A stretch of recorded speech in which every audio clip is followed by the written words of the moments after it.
In today's study, we consider the parable of the sower. The parable is found in Matthew 13. It is one of many in this chapter, 7 to be exact. They all have an underlying theme, the gospel of the kingdom. Let's consider them briefly. The sower, the wheat and the tares, the mustard seed, the leaven, a hidden treasure, the pearl of great price, and the net. The theme throughout is the proclamation of the gospel and its effects. The acceptance or rejection of the message is also in view, and subsequently the dividing of the true from the false. We will focus our attention on the first parable mentioned in this chapter and see what we are able to learn. But before we get into the parable, notice the purpose of the parables. In verse 10, Jesus' disciples inquire as to his method. And the disciples came and said unto him, Why speakest thou unto them in parables? And he answered and said unto them, Unto you it is given to know the mysteries of the kingdom of heaven, but to them it is not given. Jesus told his disciples that while they may have understood the things he taught them concerning the kingdom, many still, even though they heard him not. He said that teaching them in parables will help them see and understand spiritual matters, which if told plainly, they probably would not have understood. Now let's read the parable. On that day, Jesus went out of the house and sat by the seaside, and there were gathered unto him great multitudes, so that he entered into a boat, and sat, and all the multitude stood on the beach. And he spake to them many things in parables. In the opening verses of this parable, there are a few thoughts worthy of our consideration. Notice Jesus' location as he shared the parables, in a boat by the seaside. An interesting place for a religious gathering. Jesus would often make use of such open-air meetings, as we call them, and speak to his listeners out in nature. Even though he spoke and taught in the temples, the doors of the synagogues were slowly being closed to him. So the outdoor gathering seemed more favorable. Notice in Matthew 21 the intolerance of some of the religious leaders. And when he was coming to the temple, the chief priests and leaders or elders of the people came unto him as he was teaching and said, By what authority doest thou these things? And who gave thee this authority? And Jesus answered and said unto them, I also will ask you one question, which if he tell me, I likewise will tell you by what authority I do these things. The baptism of John, whence was it? From heaven or from men? And they reasoned with himself, saying, If we shall say from heaven, he will say unto us, Why then did he not believe? In this passage, Jesus is questioned by the leaders as to who it was who gave him permission to speak. Jesus answered them by asking a question of his own. John, said he, the baptism of John, by which authority does he baptize? In his response, Jesus tried to make the point that although they may not have sanctioned him or John, their ministry was nonetheless recognized by God. And if God authorizes, who can stand against it? Another important point to make here is that even though the place of gathering in this parable was unconventional and probably not recognized by the church, it was still acceptable to God. Just because others deem something improper or unusual, their judgments do not legitimize that which God has authorized. We must always remember that there were 2 or 3 are gathered in Jesus' name, there he is in their midst, and God accepts their worship. Imagine the setting though, preaching from the waters, the ocean as his backdrop and the boat as his pulpit. His voice calm yet clear and audible enough for the multitude to hear. It must have been an experience. One other point I'd like to mention here is that Jesus sat while his listeners stood, at least by Matthew's account. Now that's different to sit and teach while the listening crowd stands. Even though this may be different from what we are accustomed to, different isn't necessarily wrong. Many today will question such behavior and make the argument that that's not how we do things. I like how Jesus went against many of the cultural norms and broke certain traditions. Without saying too much here, I think this act is at least worth pondering on, considering our behavior as it pertains to cultural norms and traditions. On a lighter note, Charles Spurgeon said, had it been done like this today, many listeners would be kept from falling asleep. Let's return to chapter 30 now and read the parable. And he spake to them many things in parables, saying, Behold, the sower went forth to sow. And as he sowed, some seeds fell by the wayside, and the birds came and devoured them. And others fell upon rocky places where they had not much earth. And straightway they sprang up, because they had no deepness of earth. And when the sun was risen, they were scorched, and because they had no root, they withered away. And others fell upon the thorns, and the thorns grew up and choked them. And others fell upon the good ground and yielded fruit, some 100-fold, some 60, some 30. He that hath ears, let him hear. In this parable, Jesus makes mention of the sower, the seeds, the wayside, rocky places, thorns, and the good ground. Now, as with all parables, we need to understand the heavenly lesson Jesus was relaying. There are instances when Jesus would tell a parable and not give its interpretation, probably because some of his parables were self-explanatory, but often he would give meaning to further clarify what he meant. In the case of the parable of the sower, we aren't left to decipher its meaning. Jesus himself provides us with an explanation in verses 18 to 23. Hear then ye the parable of the sower. When anyone heareth the word of the kingdom, and understandeth it not, then cometh the evil one, and snatcheth away that which hath been sown in his heart. This is he that was sown by the wayside, and he that was sown upon the rocky places. This is he that heareth the word, and straightway with joy receiveth it. Yet hath he not root in himself, but endureth for a while. And when tribulation or persecution ariseth because of the word, straightway he stumbleth. And he that was sown among the thorns, this is he that heareth the word, and the care of the world and deceitfulness of riches choke the word, and he becometh unfruitful. And he that was sown upon the good ground, this is he that heareth the word, and understandeth it, who verily beareth fruit, and bringeth forth some 100-fold, some 60, and some 30. In his explanation, Jesus gives us the meaning of the symbols mentioned in the parable. I will mention them briefly and then take a closer look. Jesus said, the sower is anyone who shares the gospel. The seeds, the word of the kingdom. The wayside, those with no real understanding. Rocky places, those who readily accept but not rooted. The thorns choke the word because of cares and riches. Good ground is when people understand and bear fruit. Even though it is not explicitly stated in the text, we can gather that anyone who shares the gospel is a sower. Since in the parable, the sower sows the word of the kingdom. Now the sowing may assume different forms. Some preach, others teach. There are those who distribute books and DVDs, yet others make use of social media. Whatever the method, they all constitute sowing seeds for the kingdom. Some measure the work and time others put in sowing for the kingdom. They see the efforts and place a value on its significance. Now I want to make it very clear that no matter how big or small your contribution, in God's eyes, we are all sowers. I believe the parable was especially addressed at the sowers who sow with certain expectations. Now before we proceed, I want to reiterate the point that God calls all his children to be sowers. No one is called to be an idle spectator, but rather to join in the work and contribute, however big or small. Now, unlike the other elements mentioned in the parable, the seeds are not mentioned explicitly, but certainly inferred. Understanding the work of the sower, it is safe to assume that the sower sows seeds. We need to ask, what do the seeds in the parable resemble? Again, here we are not left to guess, but Jesus provides the answer. Jesus said that the word of the kingdom is sown in the heart. The everlasting gospel of the kingdom is what I believe Jesus to have been speaking about. Here are but a few of the aspects connected to the message. The government of God and the character of God. The problem of sin, but more importantly, the solution. A proper knowledge of God and his begotten Son. The message of the kingdom, Christ in you, the hope of glory. The new covenant and righteousness by faith. These are all interlinked and critical in understanding the message of the kingdom.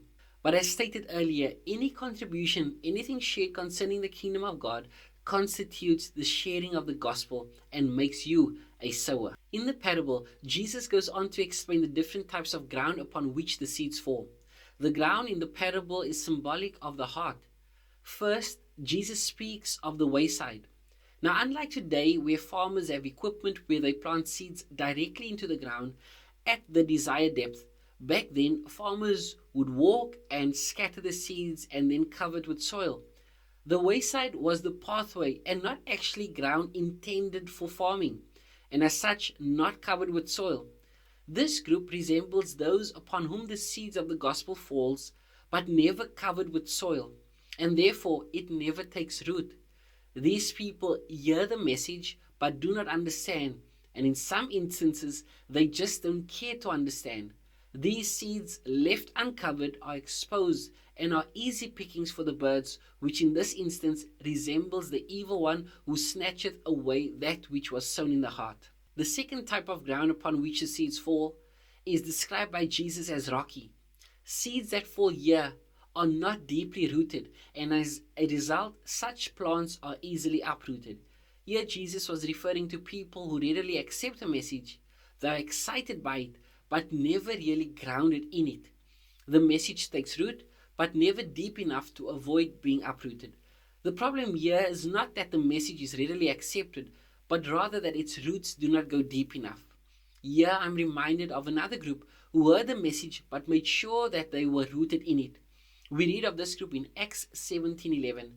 Now these were more noble than those in Thessalonica, in that they received the word with all readiness of mind, examining the scriptures daily, whether these things were so. Here the Bereans are described as having readily received the message, but they continued examining the scriptures to see whether these things were so.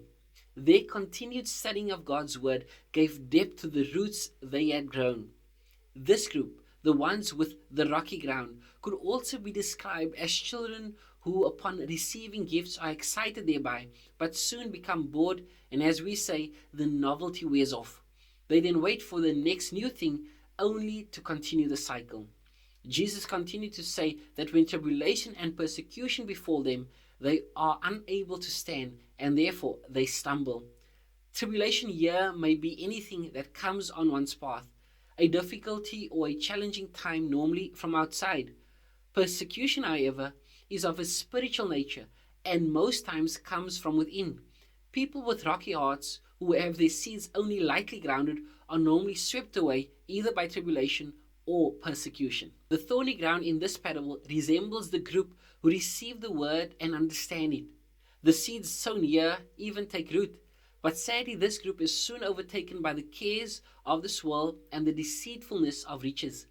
Many people who hear the message accept it because they are convinced that it's true.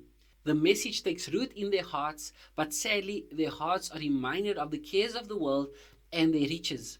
I believe that this group considers what others think and how they are perceived by their family, friends, and even their church above what God thinks and how He views them. Some of them consider the loss of material things too great a price to pay and choose their wealth above God. Notice, even though the seeds sown here take root, these trees are unable to bear fruit because they are choked by earthly considerations, namely the cares of this world and their riches. The final group of people are those whose hearts are resembled by good ground.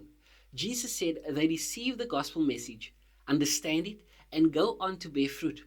In his commentary on this group, Jesus doesn't say much, but if you view this group against the previous groups, then Jesus says a whole lot. In the first group, the ones whose hearts are resembled by the wayside, the seeds never take root. They hear the message but do not understand it. The group who is resembled by the good ground both hear and understand the message. The second group, with the rocky hearts, hear and accept the message, but because they are not deeply rooted, they stumble. The final group is different in that their roots are grounded deep enough to keep them from falling. The third group, the group whose hearts are resembled by thorny ground, accept the message takes root, but bears no fruit, because it is choked by the cares of the world and the deceitfulness of riches. The final group is different in that they accept the message, it takes root and goes on to bear fruit because it is not choked by the cares of the world or the deceitfulness of riches. Inadvertently, Through the descriptions of the other groups, Jesus says a whole lot about the final group. I surely hope you can make sense of the differences as I've described them here. I'd like to return to the sower and specifically how Jesus wanted to encourage all those who would be involved in sowing the gospel seeds. Many times, as we share the gospel, we wait to see the fruit of our labor. For many of us, the harvest does not come soon enough. We become discouraged and frustrated as we keep our eyes on the seeds. We have planted hoping to see them grow and bear fruit. Farming requires patience. After planting seeds, nothing may be seen for days, weeks, or even months. But in its season, the seeds will take root and sprout and go on to bear fruit. Patience is a vital component of farming. Jesus knew this and wanted his disciples to be patient sowers of the word. I'm convinced that while some may see the fruit of their labor here, others won't until they enter heaven. We should not be concerned about the harvest. That's God's concern. Ours is to do the work set before us, the work of sowing. This is what God wants from us. A while ago, I shared a quote on my Facebook page. We cannot force someone to receive a message they are not ready to receive. But we must never underestimate the power of planting a seed. I have determined in my heart to share the everlasting gospel, to plant the seeds regardless of the outcomes. That's God's worry, not mine. We are all called to do the same. As we do, let's be mindful of this parable, for it was meant to encourage us, for God knew we would be tempted to discouragement. Allow me to share a few thoughts that helped me in my sowing experience. I enjoy fishing, and as with farming, fishing requires patience. Have you ever wondered why most of the disciples were fishermen? Consider here in Matthew 4:18. And walking by the Sea of Galilee, he saw two brethren, Simon, who is called Peter, and Andrew his brother, casting a net into the sea, for they were fishers. And he said unto them, Come ye after me, and I will make you fishers of men. And they straightway left the nets and followed him. And going on from thence, he saw two other brethren, James the son of Zebedee and John his brother, in the boat with Zebedee their father, mending their nets. And he called them, and they straightway left the boat and their father and followed him. It is clear from this passage that Peter and his brother Andrew were fishermen. The sons of Zebedee, James and John, were fishermen too. So the Bible clearly teaches that at least 4 of the 12 were full-time fishermen. Consider again in John 21. After these things, Jesus manifested himself again to the disciples at the Sea of Tiberias, and he manifested himself on this wise. There were together Simon Peter and Thomas, Nathanael, and the sons of Zebedee, and 2 other of the disciples. Simon Peter said unto them, I go fishing. They said unto him, We also come with thee. They went forth and entered into the boat, and that night they took nothing. From this passage we learned that at least 3 more disciples were fishermen. 7 of the 12 were fishermen. That's more than half. What was it about being fishermen that made them good candidates? I believe the experience as fishermen was going to be vital in their approach at fishing for men. And as a fisherman, I know what it was that made them perfect for the job. Notice with me the following. As stated before, fishing requires patience. One must also consider when to fish. The bait, certain bait for certain fish. It requires your time and resources. As fishers of men, we need to be patient. There are times when you will spend an entire day catching nothing, while other days are better. By considering the weather, we must be mindful of the state of mind we are in and the frame of mind the other person is in. And then ask the question, is it the right time for me to share? When referring to the type of bait we use, we need to be mindful that different approaches are needed for different people. What may work for one may not work for the other. And finally, we must be willing to give of our time and resources, even though the possibility is there that we might not catch anything. Who would have thought that their experience as fishermen would be so handy as they transition from catching fish to fishing for people? I hope these insights help you in your experience as a sower and a fisher of men. Until we meet again, God bless.